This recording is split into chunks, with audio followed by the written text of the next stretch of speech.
Boa noite a todos, queridos companheiros de jornada. O importante para nós começarmos a conversar é termos todos a consciência de quem nós somos. Aquela pergunta, conheça-te a ti mesmo, ela é muito válida, porque é muito importante que nós saibamos quem nós somos. Muitos ainda acham que é um espírito e que tem um corpo e que fica por aí. Mas nós não somos só isso. Nós somos seres inteligentes do universo. Veja que não é só o espírito e o corpo. Nós temos uma inteligência. E fomos criados por Deus. Somos filhos do Pai do universo. Veja a importância que temos e que precisamos reconhecer pela nossa autoestima. Nós devemos amar a nós mesmos, em primeiro lugar, para que possamos ter o amor para distribuir ao nosso próximo também, compartilhar a nossa felicidade.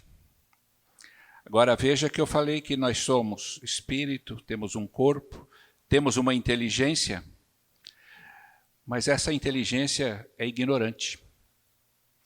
E por isso nós estamos como um computador novo que nós compramos e que não tem programa nenhum. Então ele é bonito, é chique, pode ter uma marca boa, mas não processa nada porque não tem dados. E o que nós queremos fazer? Colocar informação no nosso computador, na nossa inteligência.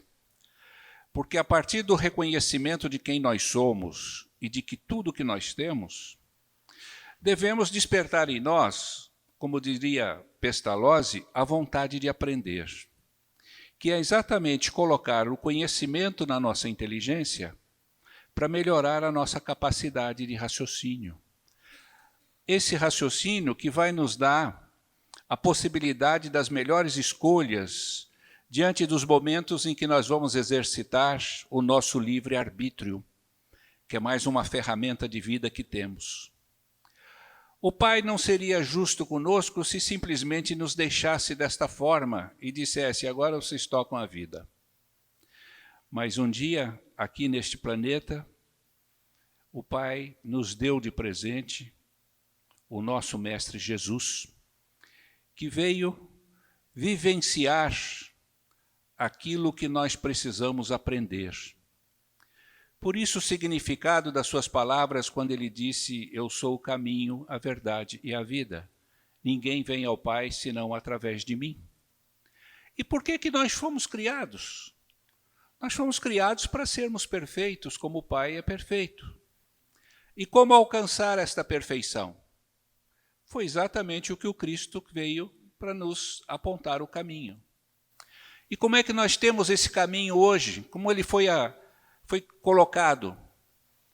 Através dos evangelistas, nós recebemos o Evangelho de Jesus.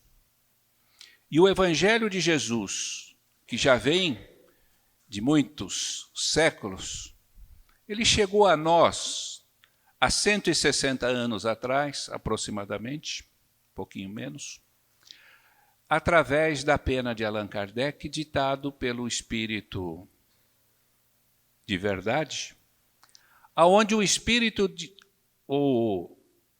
Evangelho de Jesus nos foi passado com entendimento segundo a doutrina espírita. Então veja, essa é a diferença daquele Evangelho de Jesus do Novo Testamento, da Bíblia, de todos aqueles acréscimos que foram feitos no cristianismo nos últimos 2000 anos, e que quando chegou até nós os ensinamentos de Jesus, através do Evangelho segundo o Espiritismo, é que nós realmente podemos introduzir em nós o conhecimento que o Cristo nos deixou com toda a sua pureza, porque não há penduricalhos nisso. O Evangelho é do Cristo, não é dos espíritas, Mas o Evangelho segundo o Espiritismo é segundo o entendimento da doutrina espírita. E esse Evangelho segundo o Espiritismo nos é recomendado a leitura após o conhecimento de O Livro dos Espíritos, que é a parte filosófica da doutrina, e O Livro dos Médiuns, que é a parte científica da doutrina. Aí nós vamos entender realmente o Evangelho de Jesus, sem aquelas deformações que foram sendo colocadas ao longo do tempo. Uma vez estando com esta pureza doutrinária do Cristo, nós podemos então assumir a nossa vivência evangélica. É aquela situação que nos coloca como o Evangelho e a vida. Quando Jesus disse, eu vim para que tenham vida e a tenham em abundância. O que quer dizer isso? Vamos ter vida? Sim. Agora, como será esta nossa vida?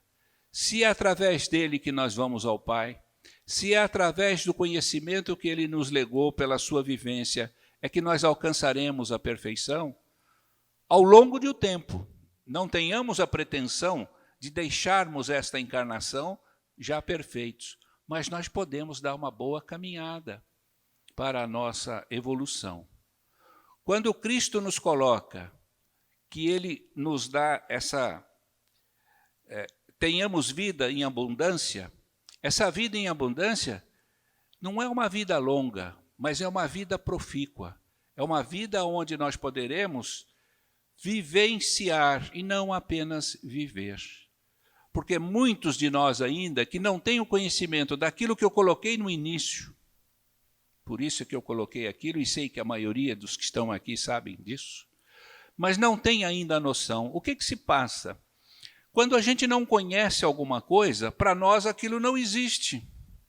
E é o que acontece ainda neste nosso planeta, na humanidade, de muita gente que ainda não sabe das coisas do Espírito. E também muitos ainda não se preocuparam em saber.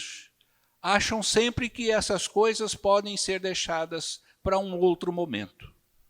E que muitas vezes não dá para chegar a esse momento. Quem já teve oportunidade de ler hoje a mensagem, descobriu isso. Que a pessoa, aos 50 anos, quando decidiu fazer aquilo que ele sempre sonhou naquela mesma noite, pediram a alma dele.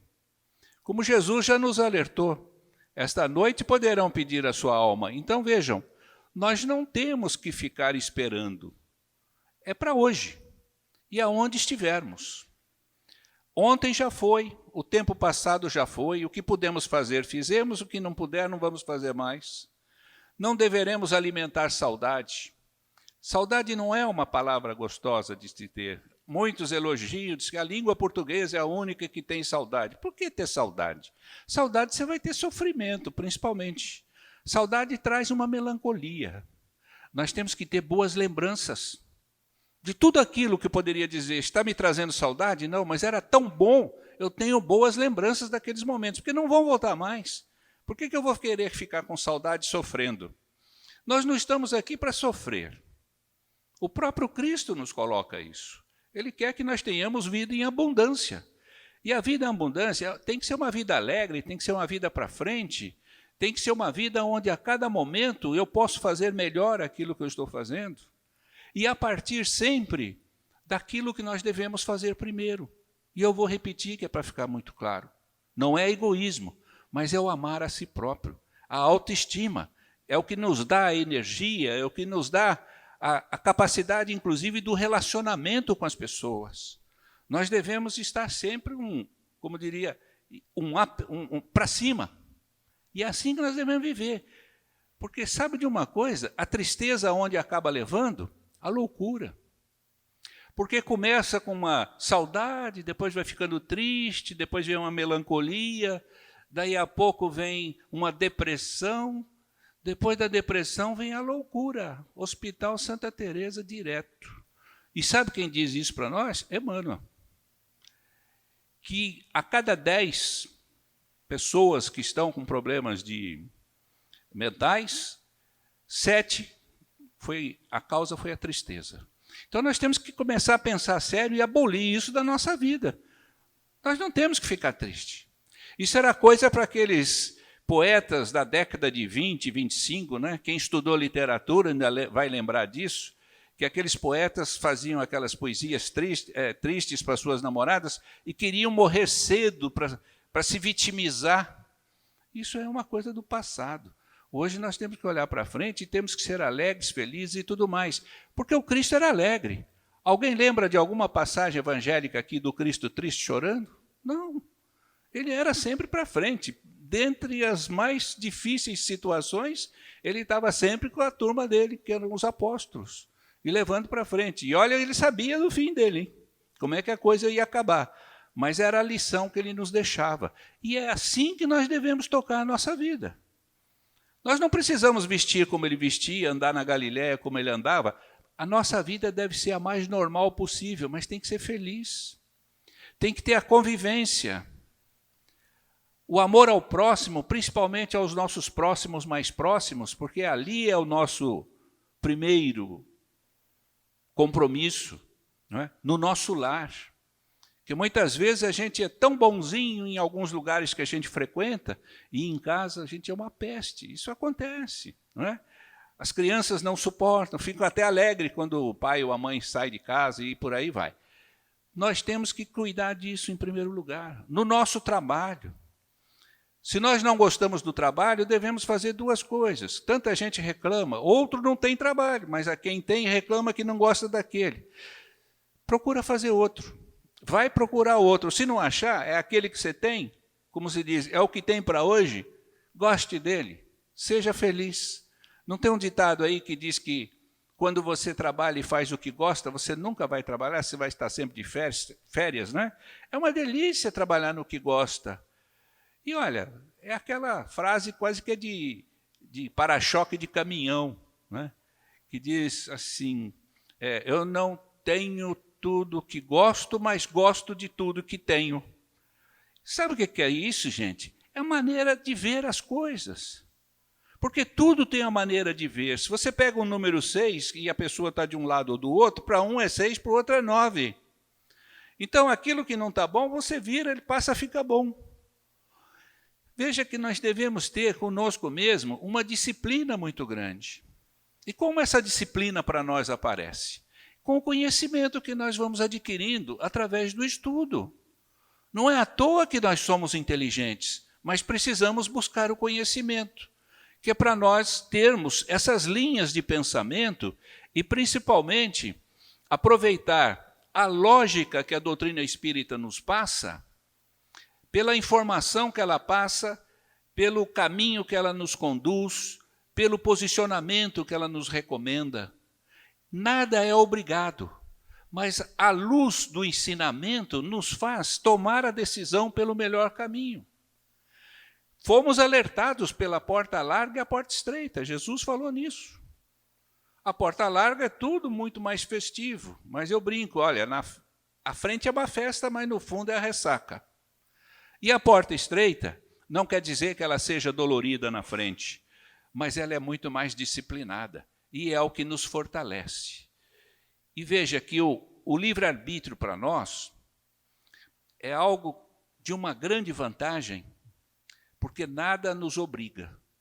Mas, em compensação, temos que tomar muito cuidado, porque nós somos responsáveis pelas nossas decisões. Se nós decidimos errado, nós vamos ter a oportunidade de expiar aquilo que nós fizemos. E Jesus deixou isso muito claro para nós. E se nós entrarmos no caminho dessa vivência, seguindo os passos do Cristo, nós vamos começar a perceber que a vida para nós vai se tornando muito mais agradável. O Arthur Valadares costuma citar, eu acho que é até de Joana de Ângeles, a questão da vida boa, boa vida e vida boa. Não sei se vocês já ouviram essa expressão dele. Porque todo mundo quer ter uma boa vida. Agora, o que é a boa vida? A boa vida que a gente entende é aquela muito mais voltada para a materialidade. A vida boa é aquela que nós estamos acumulando os nossos bens espirituais. E não quer dizer, para termos uma vida boa, nós tenhamos que deixar algumas das nossas atividades da chamada boa vida. Não é por isso que nós vamos deixar de ter umas férias, mas não vamos querer fazer da vida uma férias inteira, do ponto de vista viagem, passeio, etc., e esquecer de outras, eu nem chamaria de obrigações, mas de oportunidades comportamentais, principalmente com relação à caridade. A nossa vida também tem que ser um pouco compartilhada com o próximo, através de tudo aquilo que a gente é capaz de fazer. E nós podemos ajudar em qualquer lugar que esteja tendo uma necessidade. Se nós quisermos pegar como exemplo, numa casa religiosa ou numa casa de caridade que atende crianças ou que atende pessoas necessitadas ou pessoas idosas e tudo mais, o que nós somos capazes de fazer ali para ajudar? E vamos ajudar, dentro da possibilidade, inclusive, de ordem legal, porque hoje nós sabemos que a questão do voluntariado para certas atividades é preciso que tenha uma capacitação profissional. Vamos ver qual é o nosso limite. Porque, veja, por pouco que seja, nós seremos mais uma gota no oceano da necessidade daquela instituição, daquela casa. Tudo isso, meus irmãos, fazem parte da nossa vida. E que o Evangelho nos coloca isso de uma forma muito clara. O que nós precisamos é aprender mais, colocar dentro de nós essa questão comportamental de que o Cristo fazia o que fez de uma forma natural. E nós também devemos adotar isso de uma forma natural. E começa pelos atos mais simples. Quando quem mora num apartamento, como é que se dá com o vizinho de porta? Quando entra no elevador, fala bom dia, boa tarde, boa noite, ou continua olhando para o celular, né? Não toma nem conhecimento. Ou então vive numa eterna discussão com metade do prédio que vive. E vai para a rua, como é que é o seu estado quando dirige o seu automóvel, quando anda pela rua, no seu trabalho, como é que é o seu comportamento com os colegas? Veja, isso tudo são as mínimas coisas, mas que vão fazendo a mudança nossa. Vocês veem a questão no trânsito com o semáforo. Pessoas que acostumam, não vem ninguém, eu vou no vermelho mesmo. Um dia a mente vai falhar, ele vai entrar no vermelho e vai vir alguém que vai estar no verde e vai pegá-lo. É uma questão de lógica isso. Se a gente aprende a parar no vermelho, nós vamos ficar condicionados àquilo e vamos evitar acidentes futuros. Isso é disciplina. Se nós aprendemos a conviver de bem com o meio aonde estamos, essa disciplina vai fazer parte de nós. É intrínseco isso. Então, todo o nosso comportamento será natural. O nosso tratamento em casa passa a ser natural, nada forçado. E nós vamos vendo que isso vai fazendo a nossa vida cada vez mais leve. Vamos notando isso. Nós vamos desestressando, nós vamos ficando leves, tranquilos. Da mesma forma, quando a gente começa a pensar em certos desapegos, certas coisas que a gente tem um apego muito grande, cuidado com isso, porque esse apego para nós vai ser de grande dificuldade em dados momentos e pior ainda quando chegar a nossa hora do desencarne. Aprendamos o desapego, porque muita coisa que está tomando espaço, tomando energia, aquilo quando sai da nossa vida é um alívio. E olha, veja bem, aquilo que para nós não serve mais, para outro vai ser uma coisa nova. Que possamos fazer para com o outro aquilo que para nós já está demais. Para que ter tantos sapatos, para que ter tantas roupas, para que tantos móveis, para que tanta coisa que não usamos? Aquilo que a gente não usa em um ano, pode ter certeza que não vai usar mais. Principalmente quando a gente começa a mudar de tamanho, né? Fica aquela esperança, um dia ainda vou usar isso. Não vai, é melhor você comprar o suspensório, porque a calça não vai mais ficar na cintura, acabou a sua cintura. Põe o suspensório e liquida aquelas que já não servem mais. E por aí nós vamos tocando a vida. Ela vai ficando mais leve e mais simples para nós. Nós temos que ter a noção muito clara da nossa imortalidade. Porque muitas coisas que a gente pensa fazer e que depois decide fazer, algumas têm uma certa dose de resignação, né? De um comportamento que eu não chamo de sofrimento, mas gera um certo desconforto, né? Mas, e vale a pena eu fazer isso? Olha, quem tem uma noção clara da nossa imortalidade vai entender a justificativa disso que eu estou falando. Porque por quanto tempo a mais nós vamos ficar por aqui? Ainda bem que a gente não sabe, né? Ainda bem que o amigo da mensagem hoje não sabia, mas foi no dia do aniversário dele, ou no dia seguinte. E nós também. Pode ser a qualquer momento, não é? Lembrando o nosso querido Balieiro, que de repente levantou à noite e desencarnou. Ainda bem que foi ele que é uma pessoa esclarecida. Porque às vezes as pessoas dizem assim, é bom desencarnar dormindo. Cuidado, porque a hora que acorda vai ser um susto danado. Não é? Então, nós temos que pensar na nossa imortalidade e já ter uma noção de que, num dado momento, nós estaremos renascendo para uma nova experiência. Porque, falando na nossa imortalidade, isso quer dizer o seguinte, imaginemos o que já tivemos de vidas passadas e nem dá para imaginar o que ainda teremos pela frente, porque se nós ainda estamos num mundo de provas e expiações, o que tivemos até agora, certamente, embora muitas reencarnações talvez, mas ainda tenha sido de muito pouca evolução. Ou alguém aqui já está achando que já pode, na próxima reencarnação, já chegar à perfeição, não é?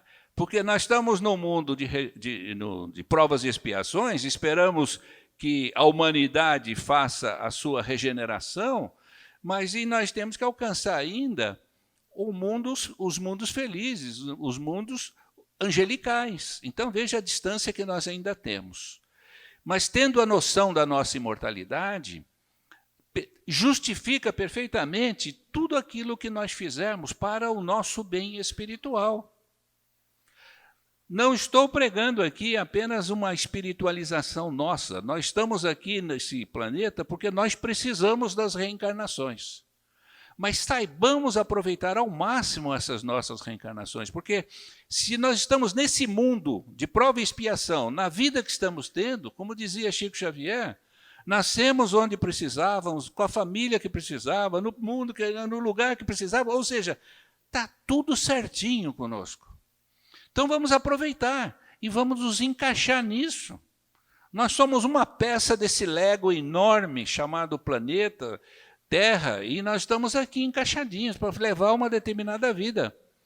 E é isso que está sendo proposto por nós no nosso planejamento reencarnatório. E quando chega aqui, quando as oportunidades aparecem, nós queremos dar uma fuga, vamos tentar manter, principalmente pelo entendimento da nossa imortalidade. Porque vai justificar, vai valer a pena, porque no momento em que nós retornarmos ao plano espiritual, nós teremos levado conosco um grande aporte de novas experiências positivas de vida. Quanta mudança nós podemos anotar que já fizemos no início de quando nós começamos a conhecer o Espiritismo, por exemplo, como nós éramos, como nós já estamos, né, longe da melhor condição, mas já podemos assumir que nós já estamos melhores. Nós já fazemos ou deixamos de fazer coisas inconvenientes, já estamos fazendo coisas que são boas, oportunas, já entendemos aquela relação nossa de amor ao próximo, quando diz assim, eu não faço ao próximo aquilo que eu não gostaria que fizesse para mim. O que eu fiz para o próximo? Não fiz nada. Vamos entender melhor. Eu devo fazer ao próximo aquilo que eu gostaria que fizesse para mim. É diferente. Porque o outro, eu fico na minha e não faço nada. E daí? O que eu pude arrecadar de bônus hora aí para a minha próxima reencarnação, a minha próxima experiência, não é?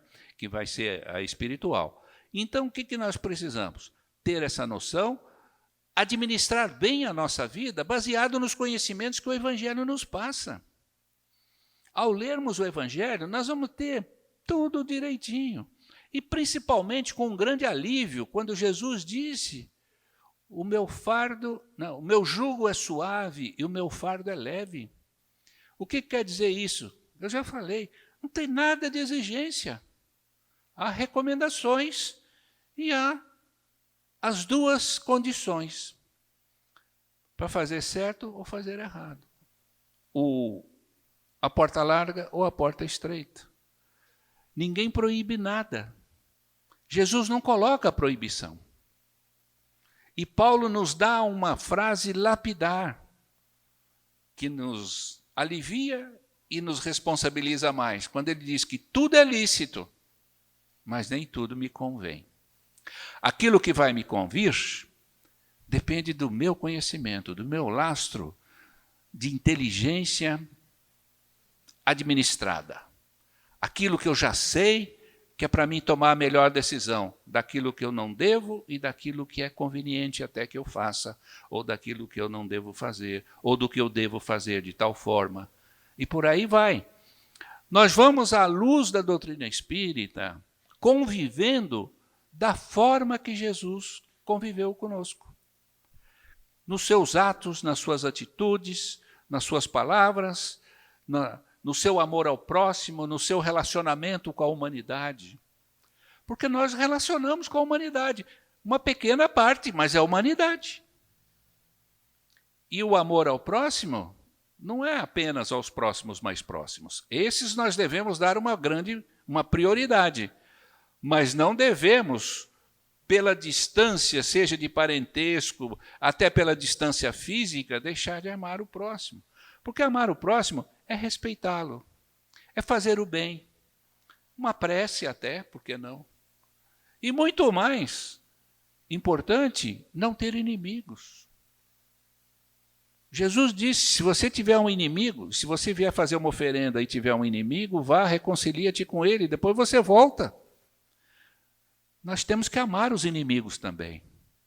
Aí alguém pode dizer que amar o inimigo é difícil? É difícil. Então, vamos resolver isso. Não tenhamos inimigos para não ter que amá-los. Você já resolveu uma base aí. Não fica fácil? Mudou alguma coisa? Ficou difícil adotar uma outra postura? Por que eu tenho que ficar alimentando? Sabe por que isso é dito? Antigamente, as pessoas tinham o inimigo preferido. Se a gente pegar as histórias das famílias, sempre o coronel tinha um inimigo vizinho dele porque pegou mais meio metro na cerca dele. Então decretava, aquele é meu inimigo. Às vezes até mandava eliminar. Mas quando se faz essa colocação de amar o inimigo, não quer dizer que você precisa ficar convivendo com ele. Basta não emitir pensamentos negativos. Porque ele até pode considerar que é seu inimigo, mas você não precisa considerá-lo inimigo seu. Deixa ele, é o problema dele. Se você ficar alimentando isso, nós vamos estar fazendo o quê? Tomando veneno, querendo que o outro morra. Para que isso? Vamos tocar a nossa vida. Nós somos mais nós. Não com orgulho, mas com conhecimento do que é a vida.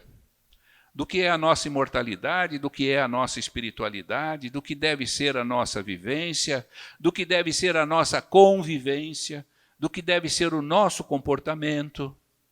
E nós vamos procurando cada vez conhecer mais a Jesus e procurando seguir os seus passos e aprender que Jesus não morreu na cruz para nos salvar. Jesus foi crucificado porque nos ensinava como evoluir.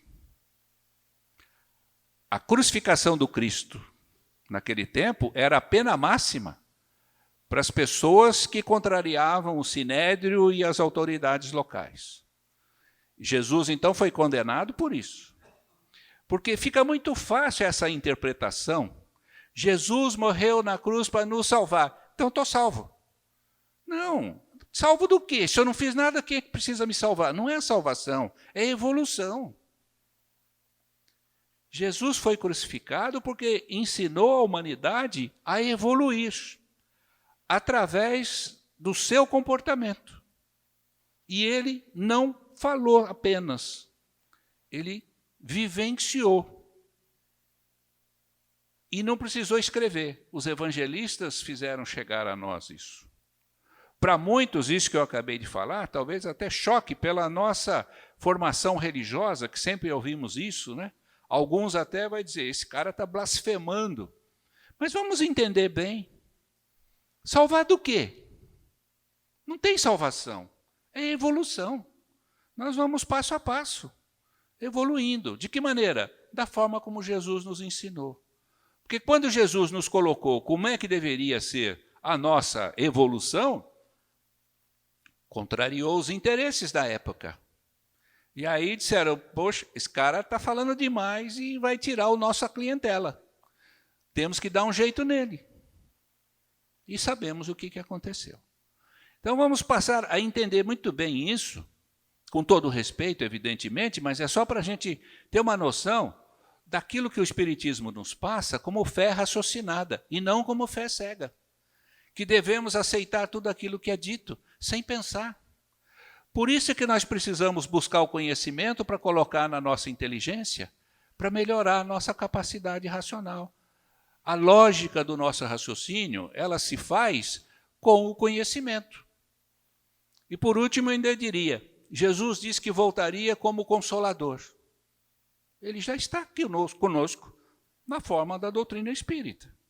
Agora, como me consolar com o Espiritismo? Jesus disse que voltaria como Consolador. Ora, eu tenho que conhecer a doutrina, porque se eu não conhecer a doutrina, como é que eu vou conhecer quem me consola? Então, o fecho dessa conversa é uma recomendação. O Espiritismo é uma filosofia, é uma ciência pedagógica, que nós temos que buscar o conhecimento para colocar na nossa inteligência. E esse conhecimento hoje está mais do que disponível em todas as mídias, de graça. O que resta para nós é desenvolver a nossa vontade de aprender. Agora fica com cada um de nós a tomada da decisão. Que a paz de Jesus permaneça conosco agora e sempre. Graças a Deus.